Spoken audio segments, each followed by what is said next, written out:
달빛 아래 사연 한수 채널 구독자 여러분, 오늘도 시청해 주셔서 감사합니다.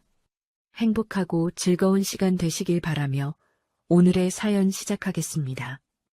대한민국 군인의 날 행사장은 이른 아침부터 긴장감으로 가득 차 있었습니다. 무대 정면을 향해 늘어선 VIP석, 맨 앞줄에는 군복 어깨에 별이 반짝이는 자리들이 즐비했죠. 그 사이 낡은 외투를 걸친 여든 노인 서도연이 조용히 앉아 있었어요. 손때 묵은 가방을 무릎 위에 올려놓은 채 주변과는 전혀 어울리지 않는 모습이었습니다. 행사 운영 총괄을 맡은 여군 대령 김혜영은 명단을 훑다가 그 자리에 앉아 있는 서도연을 발견하고 걸음을 멈췄어요. 명단 어디에도 없는 이름이었죠. 김혜영은 최대한 공손한 표정을 지으며 서도연 앞에 섰습니다. 어르신, 이 자리는 지정 좌석입니다. 안내해 드리겠습니다. 반응이 없었어요. 서도연은 고개조차 들지 않았죠. 김혜영은 한 번 더, 조금 더 또렷하게 말했습니다. 어르신, 이쪽으로 이동 부탁드립니다. 여전히 서도연은 움직이지 않았어요. 김혜영은 세 번째, 네 번째, 다섯 번째까지 같은 말을 반복했습니다. 주변의 시선이 하나둘 모이기 시작했죠. 김혜영의 얼굴에 미세한 균열이 생겼어요. 설명했는데도 일부러 무시하나? 그녀는 그렇게 생각했습니다. 하지만 김혜영은 몰랐어요. 서도연이 거의 듣지 못한다는 사실을 말이죠. 서도연은 6.25 한국전쟁 피난길 부산 낙동강으로 향하던 중 바로 옆에 떨어진 포탄 폭발 사고를 겪었습니다. 목숨은 건졌지만 귀를 찢는 굉음에 고막이 망가졌어요. 치료받을 여유도 기회도 없었죠. 그날 이후 세상은 늘 반쯤 잠긴 소리로만 들려왔습니다. 지금 김혜영의 말도 주변의 웅성거림도 서도연에게는 입술만 움직이는 풍경일 뿐이었어요. 김혜영은 결국 감정을 누르지 못했습니다. 어르신, 지금 제 말이 안 들리십니까? 그 말에 주변에서 킥킥 웃음이 터지고 몇몇 젊은 장교들의 시선이 서도연을 위아래로 훑었어요. 김혜영의 자존심은 완전히 상처 입었죠. 명단에도 없는 분이 VIP석 앞에 앉아 계시면 곤란합니다. 그리고 참아왔던 분노가 튀어나왔습니다. 촌년 주제에 감히 어디라고. 그 말조차 서도연의 귀에는 닿지 않았어요. 서도연은 김혜영의 얼굴을 천천히 올려다봤습니다. 환한 얼굴, 떨리는 입술. 서도연은 그 표정을 오해했죠. 안내하려는 사람이 애가 타는구나. 서도연은 아무 말도 하지 않고 인자한 미소를 지어 보였습니다. 그 미소가 김혜영을 완전히 자극했어요. 김혜영은 그 미소를 비웃음으로 받아들였죠. 지금 웃으십니까? 분노가 폭발했습니다. 김혜영은 목소리를 높여 외쳤어요. 아, 이 촌년아. 순간 행사장 공기가 얼어붙었습니다. 김혜영은 뒤를 돌아 부하 장교들에게 손짓했죠. 지금 당장 끌어내. 행사 방해다. 부하 장교들이 서도연의 팔에 손을 대려는 그때 행사 맨 뒷줄에서 조용히 이야기를 나누고 있던 5명의 여군 장성이 동시에 고개를 들었습니다. 김혜영의 외침을 또렷이 들은 현역 장군들이었죠. 별 넷, 별 셋, 별 셋, 별 둘, 별 하나. 별 13개가 동시에 자리에서 일어섰어요. 군복이 일제히 펴지고 장성들의 표정이 한순간에 굳었습니다. 그 변화는 파도처럼 앞줄까지 밀려왔죠. 김혜영은 그제야 상황이 심상치 않음을 느꼈어요. 심장이 덜컥 내려앉았지만 대령으로서의 체면을 붙잡았습니다. 김혜영은 침착한 척 재빨리 말을 바꿨어요. 장군님들, 오해입니다. 이분이 협조를 안 하셔서. 그리고 곧 더 비열한 선택을 했죠. 보안상 확인이 필요합니다. 신원 미확인자입니다. 김혜영은 슬쩍 서도연의 가방 쪽으로 다가갔어요. 아무도 눈치채지 못한 순간 자신의 주머니에서 꺼낸 작은 물건을 서도연의 가방 안으로 밀어 넣었습니다. 곧바로 김혜영이 소리쳤죠. 잠깐, 가방 안에 수상한 물건이 있습니다. 주변이 술렁였어요. 간첩 아니야? 왜 저런 걸 가지고 있지? 속삭임이 번지고 카메라가 켜졌습니다. 5달의 눈빛이 동시에 바뀌었어요. 분노도 당황도 아니었죠. 확신이었습니다. 저 사람은 우리 엄마다. 간첩이 절대 아니다. 그러나 아무도 그 사실을 아직 말하지 않았어요. 김혜영은 자신이 주도권을 잡았다고 착각하며 한 걸음 더 나아갔습니다. 장군님들, 절차대로 하겠습니다. 오히려 이런 상황일수록 더 엄정해야 합니다. 서도연은 여전히 무슨 일이 벌어지는지 정확히 모른 채 사람들의 입술만 바라보고 있었어요. 5달은 서로 눈빛을 교환했습니다. 지금은 아직 때가 아니었죠. 그렇게 한 노인을 끌어내리려는 시도는 국가 전체를 뒤흔들 사건의 문이 되어 열리기 시작했습니다. 김혜영은 별 13개가 일어선 광경을 보고도 물러서지 않았습니다. 오히려 목소리를 낮추고 냉정한 얼굴로 보안팀을 바라봤어요. 지금 이분은 신원 미확인 상태입니다. 장군님들 앞이라고 해서 예외는 없습니다. 김혜영은 그렇게 말하며 서도연의 가방을 집어들었죠. 그리고 마치 우연인 것처럼 가방 안에서 작은 금속 장치 하나를 꺼냈습니다. 안테나처럼 생긴 부품이었어요. 통신 장비를 아는 사람이라면 절대 민간 노인이 들고 다닐 물건이 아니었죠. 주변이 술렁이기 시작했습니다. 저게 뭐야? 설마. 김혜영은 기다렸다는 듯 목소리를 키웠어요. 행사장 통신 이상이 발생한 시점과 이 물건이 발견된 시점이 같습니다. 그녀는 잠시 숨을 고르고는 더욱 단호하게 말했습니다. 고의적인 교란 가능성 배제할 수 없습니다. 서도연은 무슨 일이 벌어지는지 정확히 알지 못한 채 가방에서 물건이 꺼내지는 장면만 멀거니 바라봤어요. 입술이 움직이고 표정이 바뀌는 사람들. 그러나 소리는 닿지 않았죠. 서도연의 세계는 여전히 조용했습니다.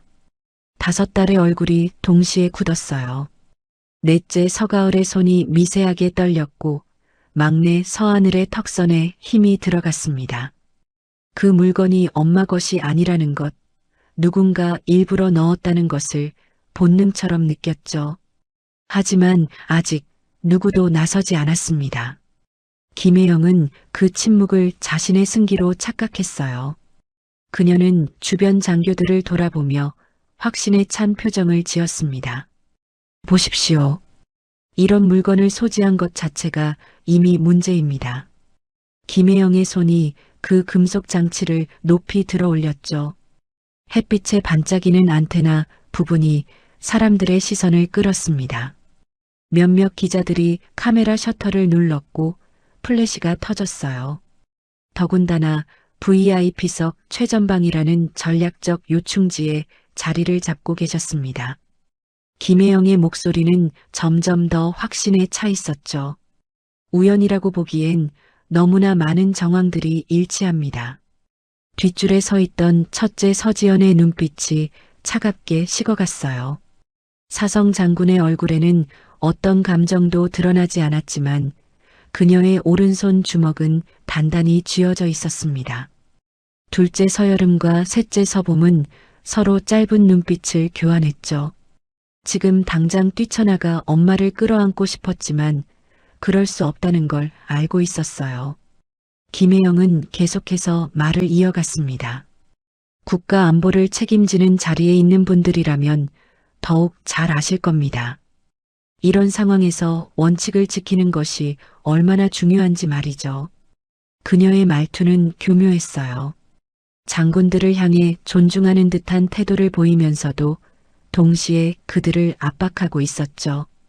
당신들이 권력으로 이 상황을 덮으려 한다면 그건 직무유기다라는 메시지를 은근히 던지고 있었습니다. 서도연은 여전히 사람들의 입술만 바라보고 있었어요. 김혜영의 입이 빠르게 움직이는 게 보였고 주변 사람들의 표정이 점점 더 굳어지는 게 느껴졌죠. 하지만 무슨 말을 하는지는 알 수 없었습니다. 다만 분위기가 좋지 않다는 것만은 온몸으로 느낄 수 있었어요. 김혜영은 보안팀 책임자에게 고개를 끄덕였습니다. 일단 별도 공간으로 모시고 정확한 신원 확인 절차를 진행하겠습니다. 그녀는 모시고라는 단어를 썼지만 그 의미는 명백히 연행이었죠. 보안 요원 2명이 서도연 쪽으로 다가갔습니다. 그들의 얼굴에는 망설임이 있었어요. 여든 노인을 이렇게 대하는 게 맞는지 확신이 서지 않았던 거죠. 하지만 김혜영의 눈빛이 그들을 재촉했습니다. 보안 요원들은 서도연의 양쪽에 섰어요. 한 명이 조심스럽게 서도연의 팔꿈치를 잡으려 했죠. 그 순간 행사장 맨 뒷줄에서 서지연이 한 발짝 앞으로 나섰습니다. 사성 장군의 움직임은 작았지만 그 무게감은 엄청났어요. 주변 공기가 순식간에 무거워졌죠. 김혜영은 그 변화를 느꼈습니다. 등줄기에 식은땀이 흘렀어요. 하지만 이미 여기까지 온 이상 물러설 수 없었죠. 오히려 더 강하게 나가야 한다고 판단했습니다. 장군님, 김혜영이 서지연을 향해 말했어요. 개인적인 감정은 이해합니다. 하지만 지금은 국가 안보가 걸린 문제입니다.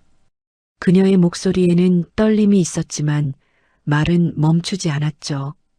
오히려 장군님께서 모범을 보여주셔야 하지 않겠습니까? 누구에게든 원칙은 동일하게 적용되어야 한다는 것을 말입니다. 서지연은 아무 말도 하지 않았어요. 그저 김혜영을 바라볼 뿐이었죠. 그 시선이 너무나 차갑고 무거워서 김혜영은 숨쉬기가 힘들 정도였습니다. 하지만 김혜영은 자신이 법과 원칙을 지키고 있다고 믿었어요. 그 믿음이 그녀를 지탱하고 있었죠. 보안 요원들이 다시 서도연에게 손을 뻗었습니다. 이번엔 조금 더 확실하게 서도연의 팔을 잡았어요. 서도연은 갑자기 자신의 팔을 잡는 손의 힘을 느끼고 깜짝 놀랐습니다. 본능적으로 손을 빼려 했죠. 보안 요원이 서도연의 양팔을 더욱 단단히 붙잡았습니다. 확인 절차를 위해 동행하셔야겠습니다. 서도연은 그 말도 듣지 못한 채 자신의 팔을 잡아 끄는 손의 힘만 느꼈어요.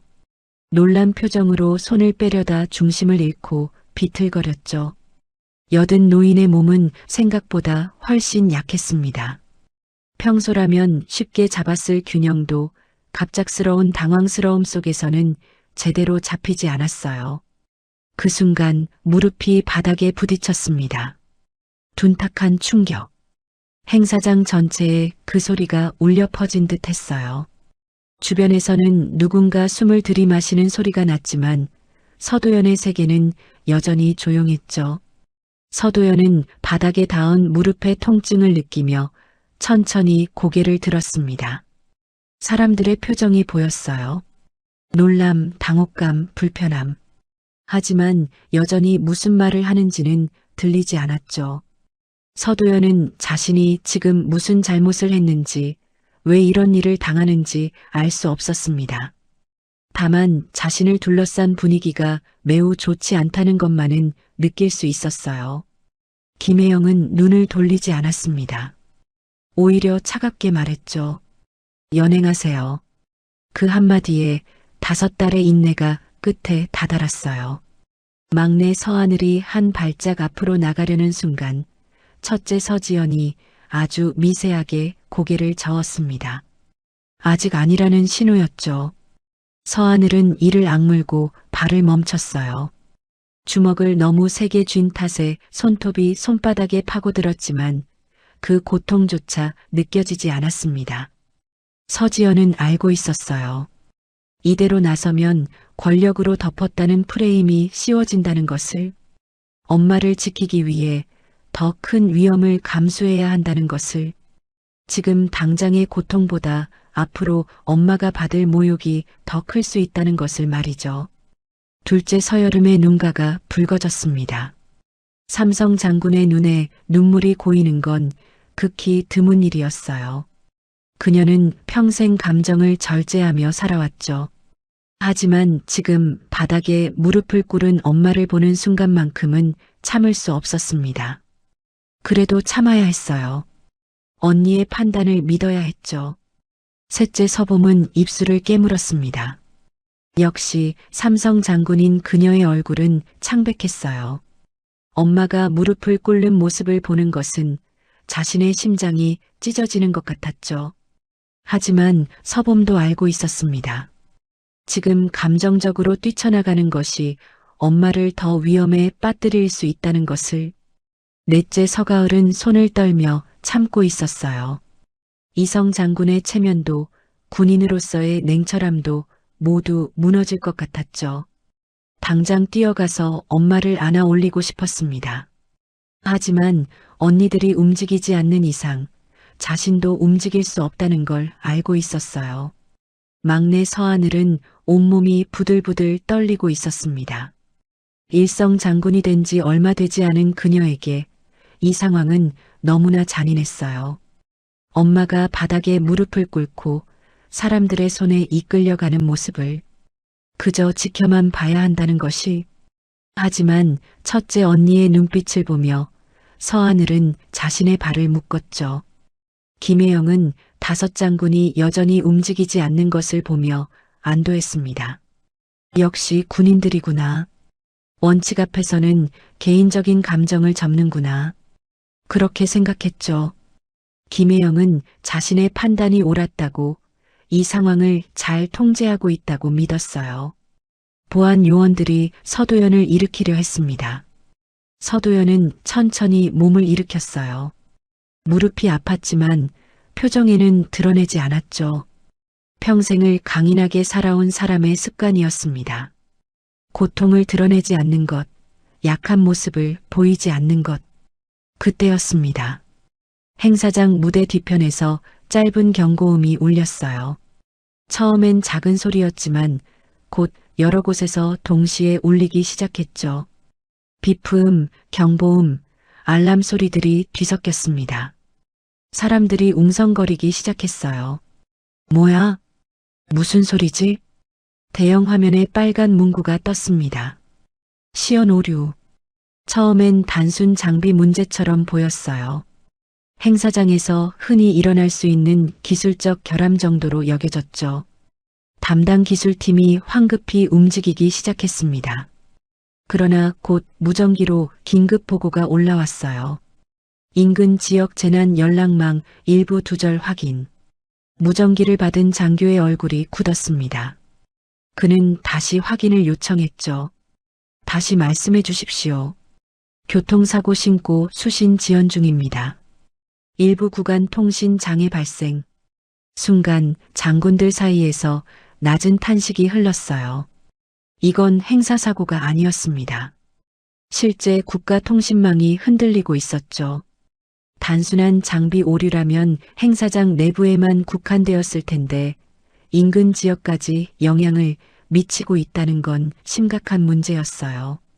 김혜영의 얼굴이 하얗게 질렸지만 입은 멈추지 않았습니다. 보십시오. 이분이 가지고 있던 물건과 동시에 발생했습니다. 그녀는 손에 들고 있던 금속 장치를 다시 한번 높이 들어 올렸어요. 지금 상황 더 심각합니다. 책임을 서도연에게 덮어 씌우는 마지막 시도였죠.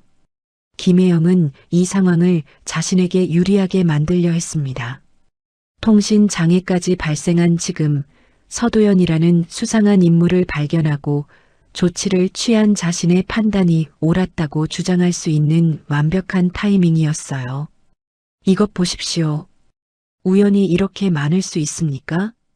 김혜영의 목소리에는 확신이 가득했습니다. 그때 서도연이 바닥에 떨어진 비상용 무전기를 천천히 집어들었어요. 누군가 황급히 움직이다 떨어뜨린 것이었죠. 서도연의 손이 그 무전기에 닿았습니다. 누군가는 비웃었어요. 저걸로 뭘 하겠다는 거야? 노인네가 무전기를 만져서 뭐가 달라지겠어. 하지만 둘째 서여름과 셋째 서봄의 눈빛이 바뀌었습니다. 그 손놀림은 너무 익숙했어요. 엄마가 어렸을 적 자신들에게 보여주던 바로 그 손놀림이었죠. 서도연은 무전기의 채널을 천천히 돌리기 시작했습니다. 여든의 손은 떨리지 않았어요. 오히려 놀라울 정도로 정확하고 빠르게 움직였죠. 잡음이 섞인 틈을 정확히 찾아냈습니다. 귀로 듣는 게 아니라 몸으로 기억한 감각이었어요. 주변 사람들은 그 모습을 어리둥절하게 바라봤습니다. 무슨 일이 벌어지고 있는지 이해할 수 없었죠. 노인이 무전기를 만지작거리는 게 전부였으니까요. 하지만 통신 전문가들의 눈빛만큼은 달랐습니다. 그들은 서도연의 손놀림을 보며 숨을 죽였어요. 저건 구형 장비 조작법이다. 아니, 저것보다 더 오래된 방식이야. 서도연의 손가락이 특정 주파수 대역에서 멈췄습니다. 그리고 미세하게 다이얼을 조정했어요. 밀리미터 단위의 정밀함이었죠. 현대 디지털 장비에 익숙한 젊은 기술자들은 절대 할 수 없는 감각이었습니다. 서도연의 입술이 천천히 움직였어요. 짧은 문장, 불필요한 단어 하나 없었죠. 전환 수동, 목소리는 작았지만 명확했습니다. 서도연은 자신의 목소리가 제대로 나가는지 들을 수 없었어요. 하지만 수십 년간 익힌 발성법을 믿었죠.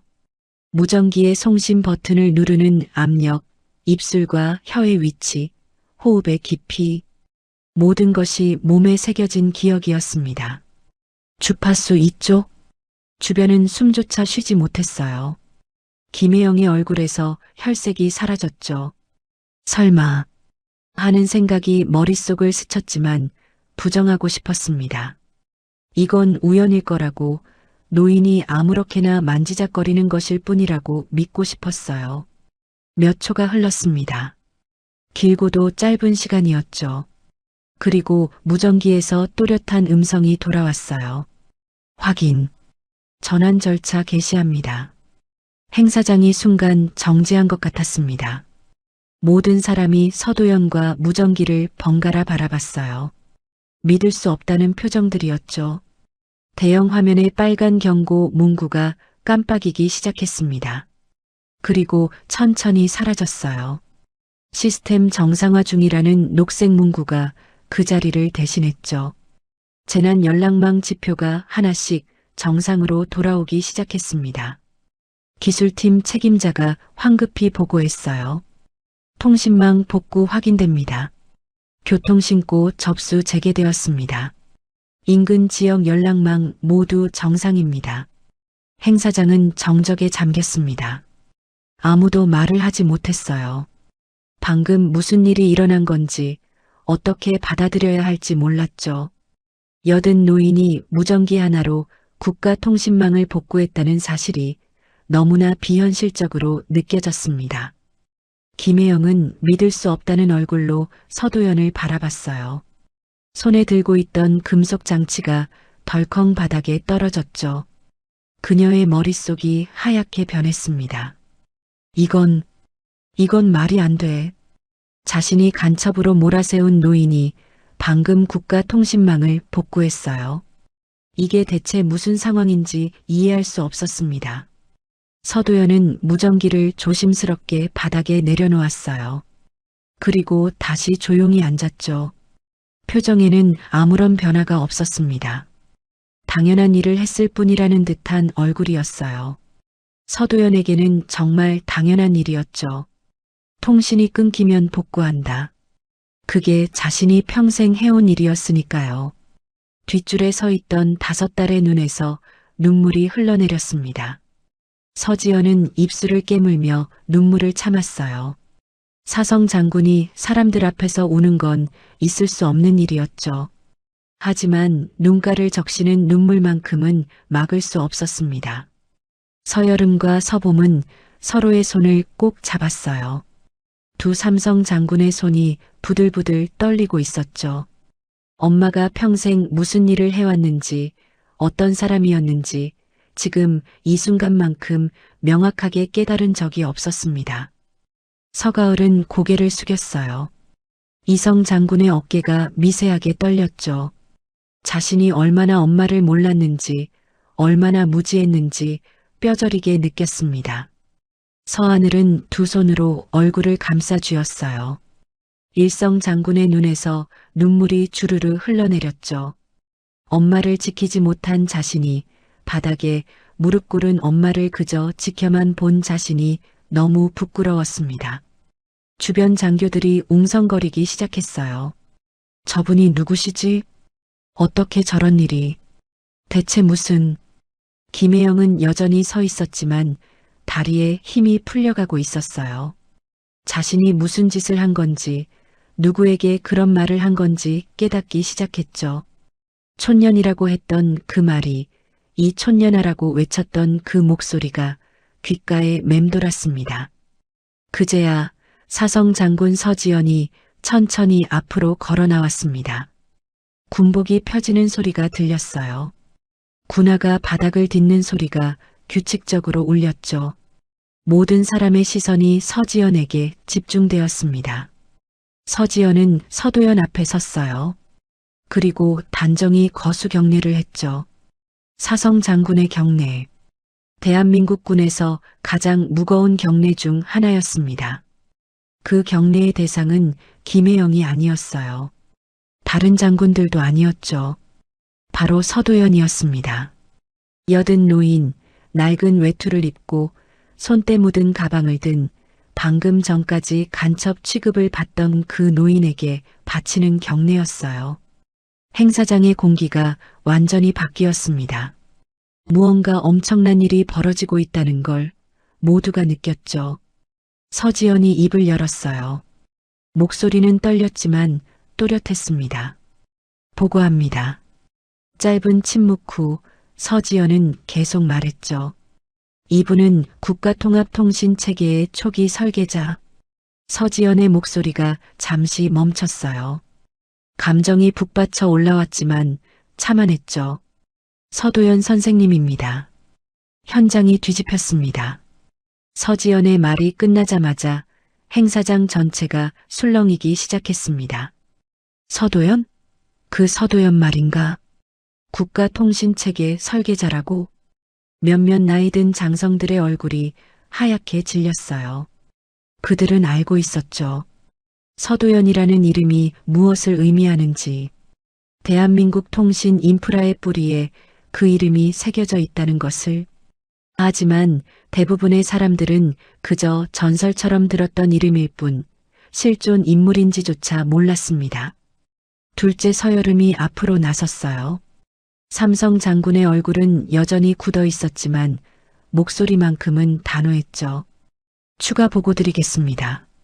서여름은 손에 들고 있던 태블릿을 켰습니다. 화면에는 복잡한 신호 분석 그래프가 떠올랐어요. 10분 전부터 행사장 인근에서 외부 송신 신호가 감지되었습니다. 그녀의 손가락이 그래프의 특정 부분을 가리켰죠. 교란 신호의 출처는 행사장 외부 남동쪽 4km 지점입니다. 주변이 다시 한번 술렁였어요. 외부 교란이라는 말은 이 사건이 단순 사고가 아니라는 의미였죠. 셋째 서봄이 이어서 나섰습니다. 역시 삼성 장군인 그녀는 또 다른 자료를 제시했어요. 해당 신호의 패턴을 분석한 결과 의도적인 주파수 방해로 확인됩니다. 서봄의 목소리는 냉정했지만 눈빛만큼은 뜨겁게 타오르고 있었어요. 이는 국가 기반 시설에 대한 명백한 공격 행위입니다. 그녀는 잠시 숨을 고르고는 김혜영 쪽을 바라봤죠. 그리고 이 가방에서 발견되었다는 장치, 서봄이 바닥에 떨어진 금속 장치를 집어들었습니다. 이 물건의 시리얼 넘버를 확인한 결과 3개월 전군 보안부에서 분실 신고된 물품과 일치합니다. 김혜영의 얼굴에서 마지막 남은 혈색마저 사라졌어요. 다리가 후들거렸죠.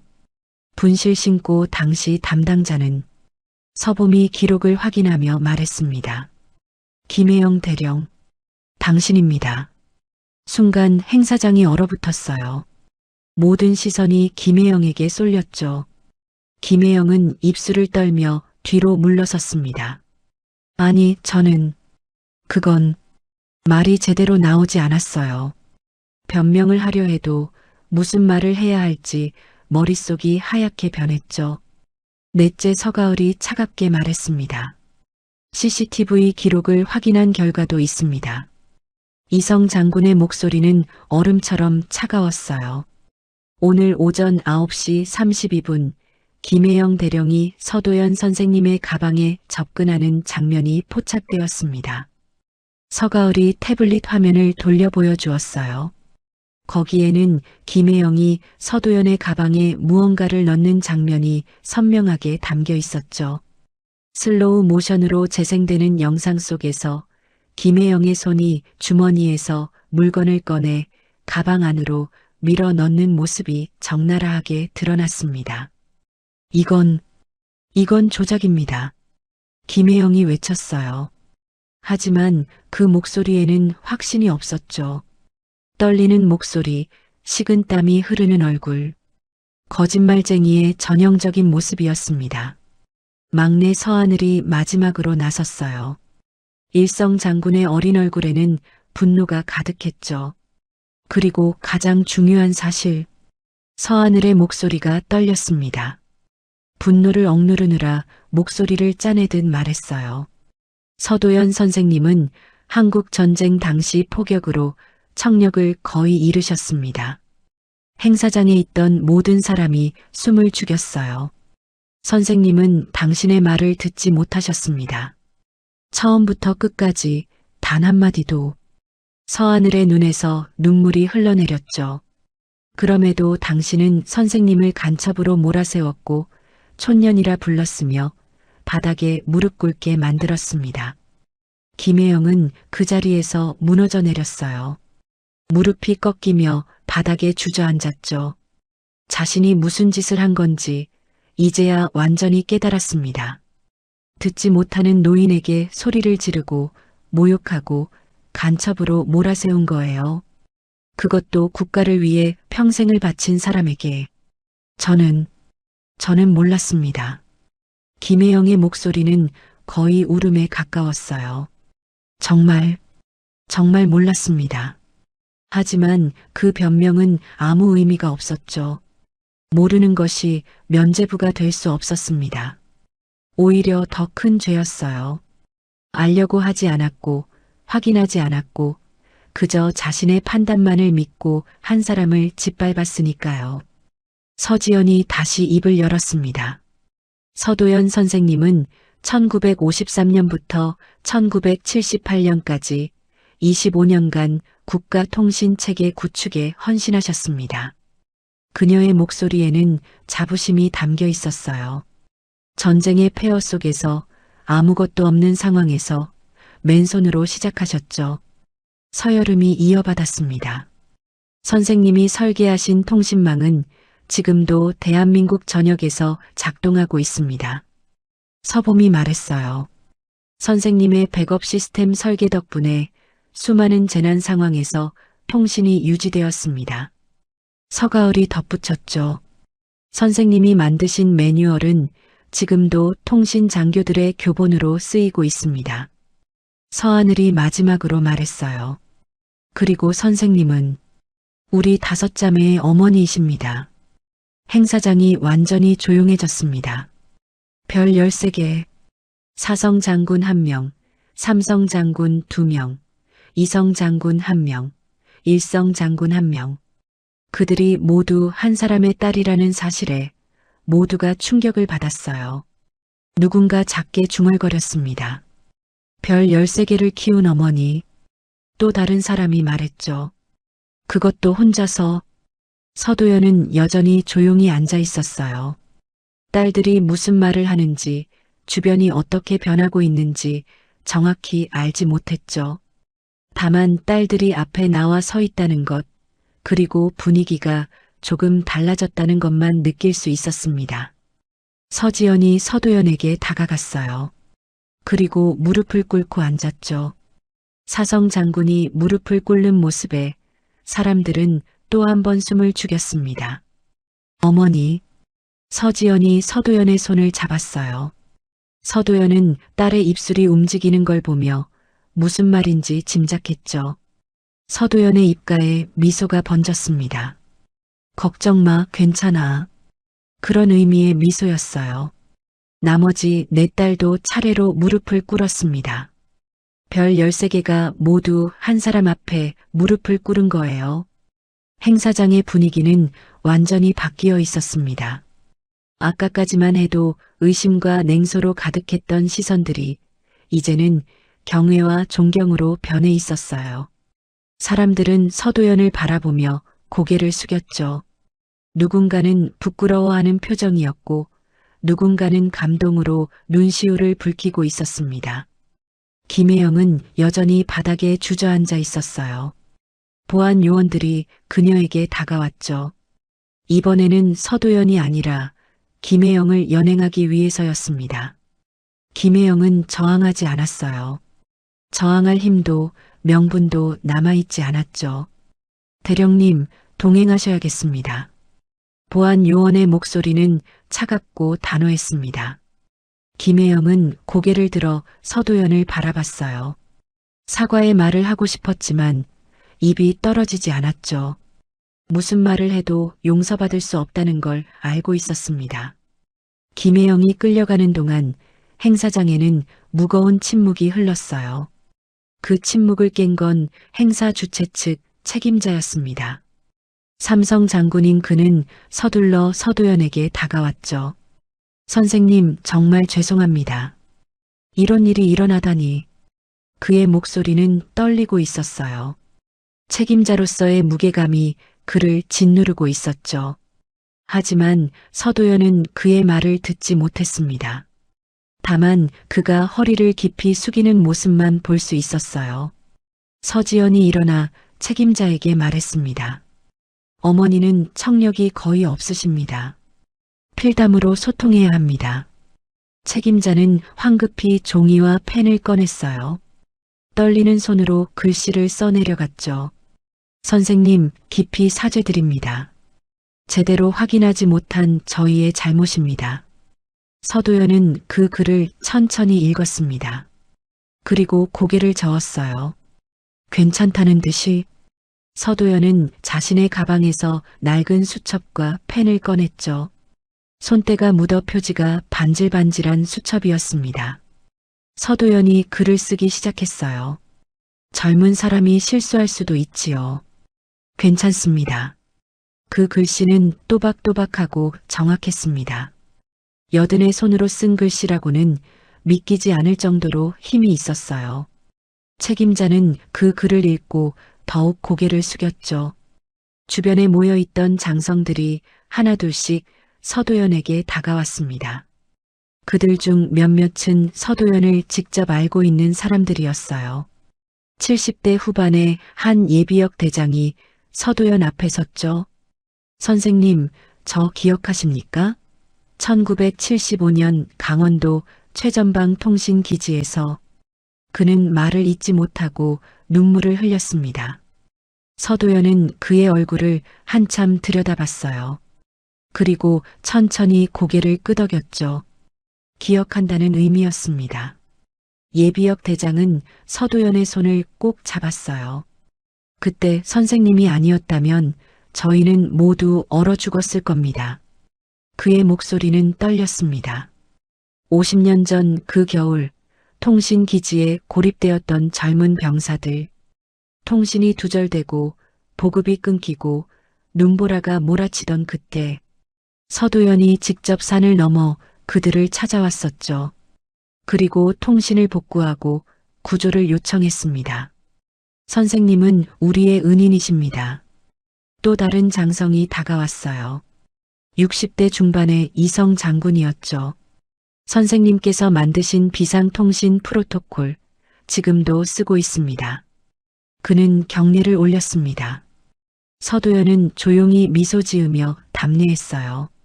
손을 들어 가슴에 얹는 작은 동작이었지만 그 안에는 깊은 의미가 담겨 있었죠. 사람들이 하나둘씩 다가와 인사를 했습니다. 젊은 장교들은 교과서에서만 봤던 전설 같은 인물을 실제로 만난 것에 감격했어요. 나이든 장성들은 오래전 기억 속 그 사람이 아직도 살아계시다는 사실에 눈물을 흘렸죠. 서여름이 어머니 옆에 앉아 수첩에 글을 썼습니다. 엄마, 괜찮으세요? 많이 놀라셨죠? 서도연은 고개를 저으며 답했어요. 괜찮다. 이런 일쯤이야. 그 글씨는 담담했지만 딸들은 알고 있었어요. 엄마가 얼마나 놀랐을지, 얼마나 무서웠을지. 하지만 엄마는 절대 그런 내색을 하지 않는 사람이었죠. 서봄이 물었습니다. 엄마, 왜 오늘 여기 오신 거예요? 미리 말씀해 주셨으면. 서도연은 잠시 생각하다가 천천히 글을 썼어요. 마지막으로 제대로 되는지 보고 싶었단다. 딸들은 그 의미를 이해했습니다. 엄마가 평생 만들어온 시스템이 지금도 잘 작동하는지, 자신이 떠난 후에도 문제없이 돌아가는지, 그걸 확인하고 싶었던 거예요. 서가을이 눈물을 닦으며 물었죠. 그럼 왜 VIP석에 앉으신 거예요? 서도연의 답은 간단했습니다. 거기가 제일 잘 보여서. 딸들은 웃음과 눈물을 동시에 흘렸어요. 엄마답다는 생각이 들었죠. 권위나 명예 같은 건 관심도 없고 그저 자신의 일을 제대로 확인하고 싶었을 뿐. 그게 엄마였습니다. 서하늘이 조심스럽게 물었습니다. 엄마, 아까 통신이 끊겼을 때 어떻게 그렇게 빨리 고치셨어요? 서도연은 잠시 생각에 잠겼어요. 그리고 천천히 글을 썼죠. 몸이 기억하고 있었단다. 손이 알아서 움직였어. 50년 가까이 통신 시스템을 다뤄온 사람의 본능이었습니다. 귀로 듣지 못해도, 눈으로 보지 못해도 손끝의 감각만으로 문제를 파악하고 해결할 수 있었죠. 그게 바로 장인의 경지였습니다. 행사 주최 측에서 서도연을 위한 특별석을 마련했어요. VIP석 최전방, 가장 잘 보이는 자리. 하지만 이번에는 아무도 그 자리를 문제 삼지 않았죠. 오히려 당연하다고 생각했습니다. 그 자리는 서도연의 자리였으니까요. 행사가 시작되었습니다. 무대 위에서는 최신 통신 장비들이 시연되었어요. 위성통신, 암호화 시스템, 인공지능 기반 네트워크 관리. 모든 것이 첨단 기술의 집약체였죠. 서도연은 그 모습을 조용히 지켜봤습니다. 자신이 맨손으로 시작했던 그 시스템이 이렇게 발전했다는 사실이 신기하면서도 뿌듯했어요. 비록 소리는 들을 수 없었지만 눈으로 보는 것만으로도 충분했죠. 딸들은 어머니 주변을 둘러싸고 앉아 있었습니다. 별 13개가 한 사람을 지키고 있는 모습, 그 광경을 본 사람들은 숙연해졌어요. 권력이나 지위가 아니라 진정한 존경이 무엇인지 보여주는 장면이었습니다. 행사가 진행되는 동안 서여름이 어머니에게 하나하나 설명을 적어주었어요. 지금 무대에서 무슨 일이 벌어지는지, 어떤 기술이 시연되는지. 서도연은 그 글을 읽으며 고개를 끄덕였죠. 때로는 수첩에 질문을 적기도 했습니다. 기술적인 세부 사항에 대한 날카로운 질문들이었어요. 행사가 끝나갈 무렵 주최 측 대표가 무대에 올랐습니다. 그는 준비된 대본을 내려놓고 객석을 천천히 둘러봤어요. 그의 시선이 서도연에게 머물렀죠. 오늘 이 자리에 우리가 결코 잊어서는 안 될 분이 계십니다. 마이크를 통해 울려 퍼지는 목소리에 행사장이 조용해졌어요. 사람들의 시선이 일제히 서도연에게 향했죠. 대한민국 통신 체계의 기초를 놓으신 분, 전쟁의 폐허 속에서 아무것도 없던 시절에 맨손으로 이 나라의 통신망을 만드신 분, 그는 잠시 말을 멈추고 깊이 숨을 들이마셨습니다. 서도연 선생님께서 오늘 이 자리에 계십니다. 박수가 터져 나왔어요. 처음엔 몇몇 사람에서 시작된 박수가 곧 행사장 전체를 가득 채웠죠. 기립박수였습니다. 모든 사람이 자리에서 일어나 박수를 보냈어요. 서도연은 그 박수 소리를 듣지 못했습니다. 하지만 느낄 수 있었어요. 사람들이 일어서는 모습, 손뼉을 치는 모습, 자신을 향해 고개 숙이는 모습, 그 모든 것이 전해지는 마음을 느낄 수 있었죠. 서도연은 천천히 일어났습니다. 그리고 주변 사람들에게 작게 고개를 숙였어요. 감사하다는 의미였죠. 딸들은 어머니를 바라보며 눈물을 참았습니다. 이 순간이 얼마나 오래 기다려진 것인지, 엄마가 얼마나 인정받아 마땅한 사람인지, 모두가 알아주는 이 순간이 얼마나 소중한지. 박수는 오랫동안 계속되었어요. 누군가 감사합니다. 라고 외쳤고 그 외침이 여기저기서 메아리 쳤죠. 서도연은 그 소리를 듣지 못했지만 사람들의 입모양을 보며 짐작할 수 있었습니다. 행사가 완전히 끝난 후 사람들은 서도연에게 인사하기 위해 줄을 섰어요. 젊은 통신 장교들은 서도연의 손을 잡고 감사 인사를 전했죠. 나이든 예비역들은 오래전 추억을 꺼내며 눈물을 흘렸습니다. 한 젊은 중위가 서도연 앞에 섰어요. 그는 떨리는 손으로 종이에 글을 썼죠. 선생님, 저는 통신학교에서 선생님의 설계 철학을 배웠습니다. 선생님은 저의 영웅이십니다. 서도연은 그 글을 읽고 미소 지었습니다. 그리고 자신의 수첩에 답을 썼어요. 영웅은 무슨, 그저 해야 할 일을 했을 뿐이란다. 중위는 그 글을 읽고 더욱 깊이 고개를 숙였죠. 겸손함까지 배우고 싶다는 표정이었습니다. 60대의 한 예비역 대령이 다가왔어요. 그는 서도연을 보자마자 눈물을 터뜨렸죠. 선생님, 1973년 여름 동해안 기지 기억하십니까? 태풍으로 모든 통신이 끊겼을 때 선생님께서 직접 오셔서. 그는 글을 쓰다 말고 손으로 눈물을 닦았습니다. 서도연은 그의 어깨를 토닥였어요. 기억한다는 듯이 고개를 끄덕였죠. 그때 그 젊은 병사가 이제 예비역 대령이 되어 있었습니다. 사람들의 인사가 계속 이어졌어요. 1시간, 2시간. 서도연은 지치지 않고 한 명 한 명 맞이했죠. 각자의 이야기를 듣고 수첩에 답을 써주고 때로는 그저 미소만 지어 보였습니다.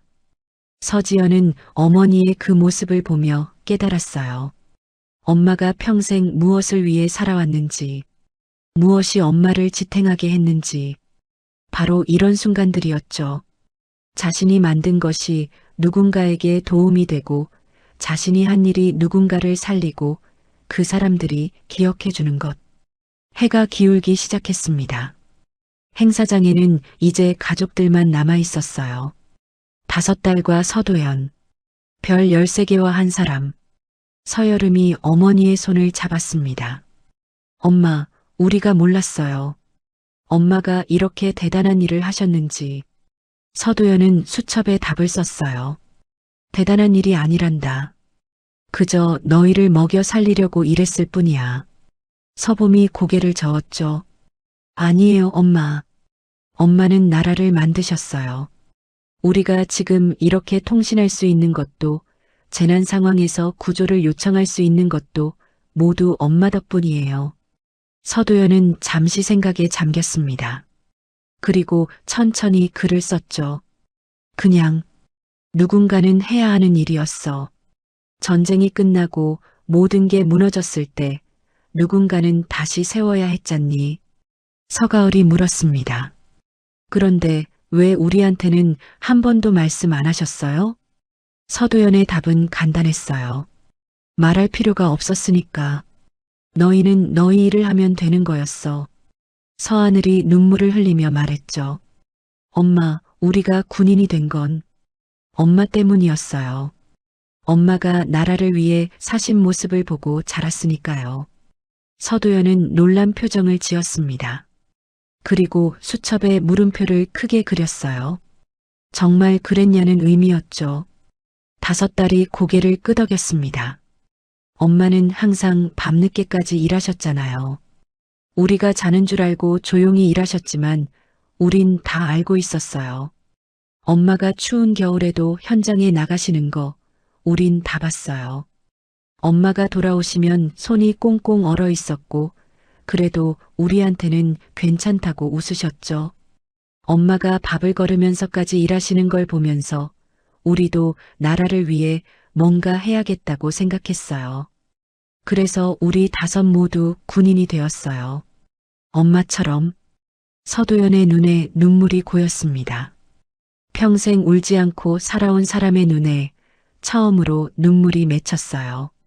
딸들이 자신을 보고 자랐다는 것, 자신의 모습이 딸들에게 영향을 주었다는 것, 그걸 이제야 알게 된 거죠. 서도연은 떨리는 손으로 글을 썼습니다. 미안하구나. 엄마가 너희와 더 많은 시간을 보내지 못해서. 서지연이 어머니의 손을 꼭 잡았어요. 아니에요, 엄마. 엄마는 우리와 함께 계셨어요. 항상. 엄마가 일하시는 모습, 책임감 있게 사시는 모습, 그게 우리에게 가장 큰 가르침이었어요.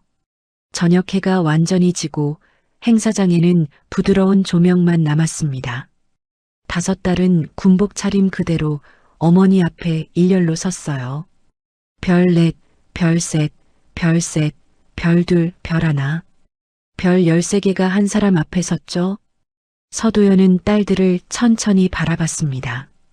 첫째부터 막내까지 한 명 한 명. 어느새 이렇게 컸구나. 어느새 이렇게 높은 자리에 올랐구나. 그런 생각이 들었어요. 서도연은 자리에서 일어났습니다. 여든의 몸이지만 등은 곧게 펴져 있었어요. 딸들에게 천천히 다가갔죠. 그리고 첫째 서지연의 어깨에 손을 올렸습니다. 서지연의 어깨에는 별 4이 달려 있었어요. 사성 장군. 대한민국 군에서 여성으로는 최초로 도달한 자리였죠. 서도연의 손이 그 별들을 하나씩 쓸어내렸습니다. 마치 먼지를 털어내듯 부드럽게. 무겁지? 서도연의 입술이 움직였어요.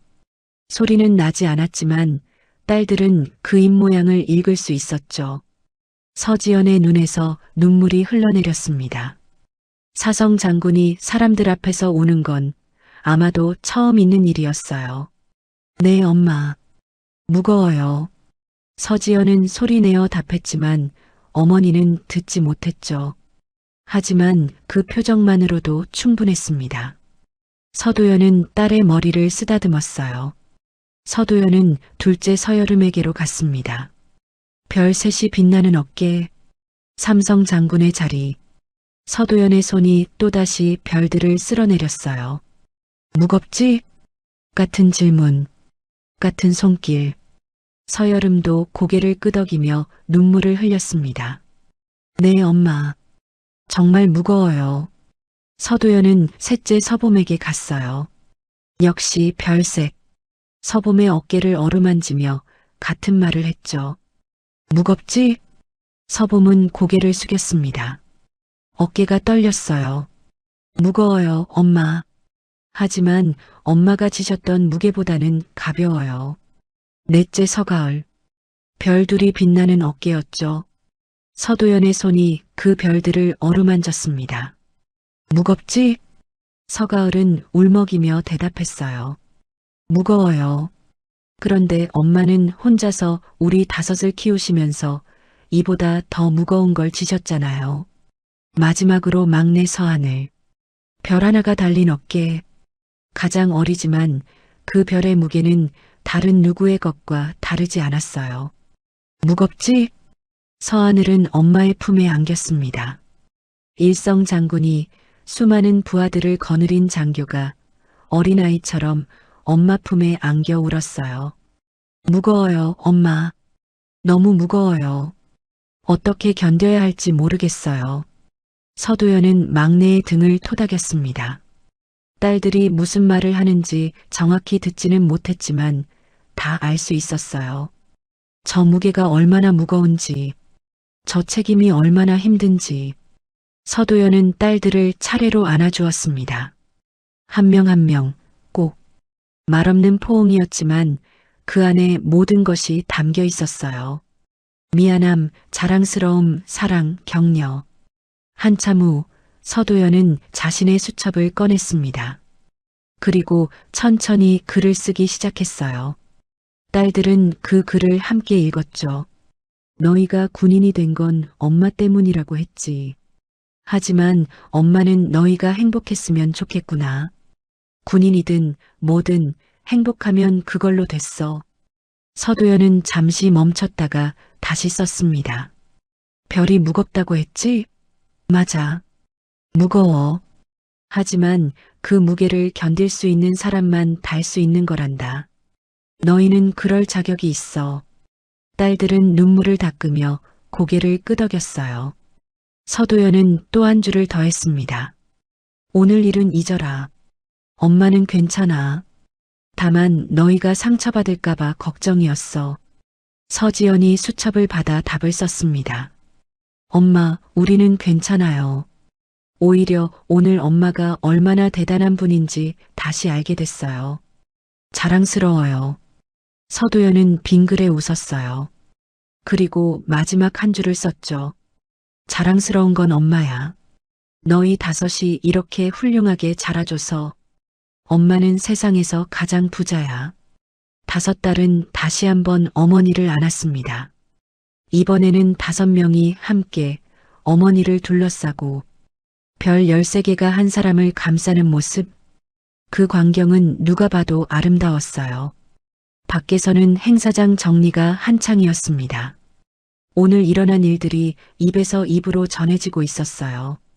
서도연이라는 이름이, 그 전설 같은 이야기들이 실제로 목격한 사람들을 통해 퍼져나가고 있었죠. 별 13개를 키운 어머니래. 혼자서 전쟁통에.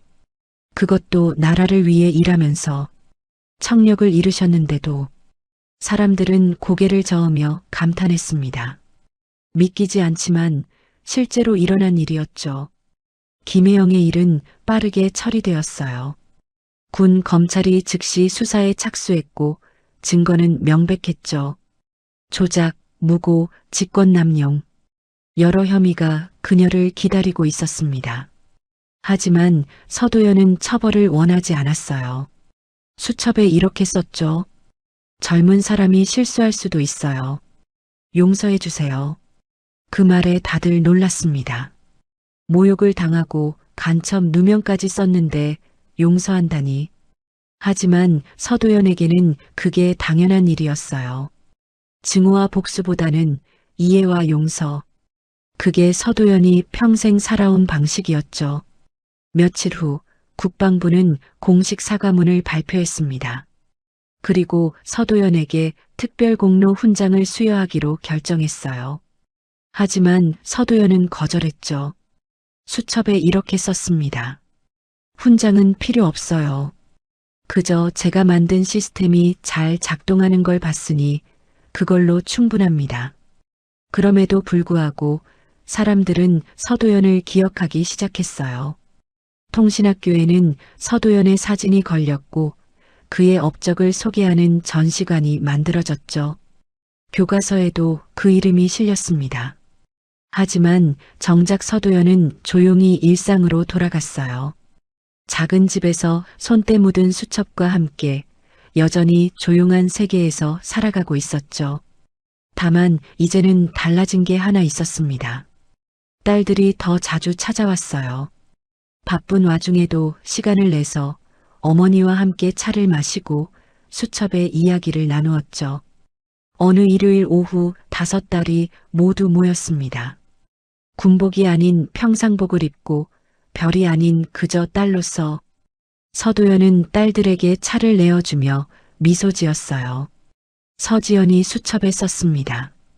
엄마, 우리 다음 주에 같이 여행 갈까요? 서도연은 고개를 갸우뚱했어요. 그리고 답했죠. 여행? 엄마는 나이가 많아서. 서여름이 받았었습니다. 나이는 상관없어요. 엄마가 평생 일만 하셨잖아요. 이제 좀 쉬세요. 서도연은 잠시 생각하다가 고개를 끄덕였습니다. 딸들의 얼굴에 환한 웃음이 번졌어요. 그날 이후 사람들이 기억하는 건 모욕도 간첩 소동도 아니었습니다. 별 13개를 키운 여든의 어머니, 그리고 아무도 몰랐던 국가의 뿌리, 전쟁의 폐허 속에서 맨손으로 나라를 다시 세운 사람. 서도연은 여전히 소리 없는 세계에 살고 있었지만 그의 이름은 많은 사람의 입에서 울려 퍼지고 있었습니다.